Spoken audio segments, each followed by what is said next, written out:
Give me a 3. I tell you, at the Fort Lauderdale Film Festival, the ending has just touched my heart so much, and I'm so glad, Jason, you came down from Make It Happen Productions to make it happen for me and my show. I'm here with an amazing award-winning director, and you are? Dallas Jenkens. Dallas, I am so excited about your movie, and it so touched my heart. It choked me up. I had to walk out for a minute because I knew people in that situation, and I've helped people. And what would you tell people that are going through that type of a life, especially the holidays are coming up, and a lot of lonely people out there? What would you say from your heart to theirs about, not giving up?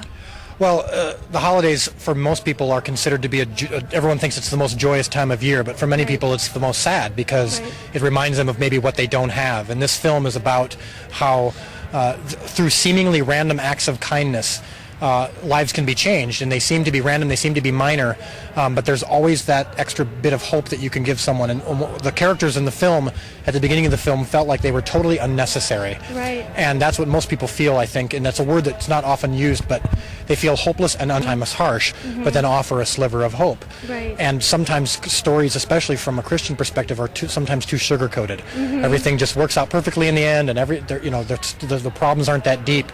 And I thought, this is a real deep issue that some people face. And I have good friends who struggle with depression. I have one of the characters in the movie whose husband was in an accident and is permanently brain damaged.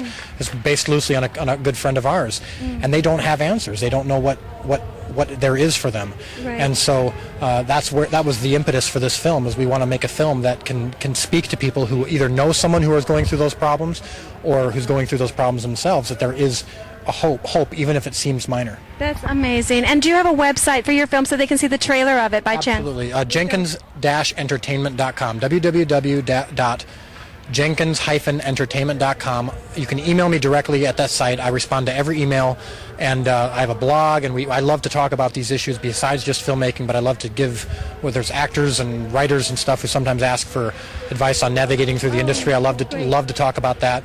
And you can see a preview of the film and pictures and updates on what we're doing. Oh, that's amazing. I'd love to have you call in our radio and TV show, because we're going to have a big youth day on one of the Saturdays, and they would love to ask you questions from the kids and helping them from the heart. It's very important to me to do that kind of stuff, because I think that especially the church needs to be more engaged with popular culture instead of just shunning it because they think it's evil. And I think it's important for us to be having a relationship and encouraging youth to get involved in the arts and in media instead of saying, no, stay away because it's too bad for you. Right.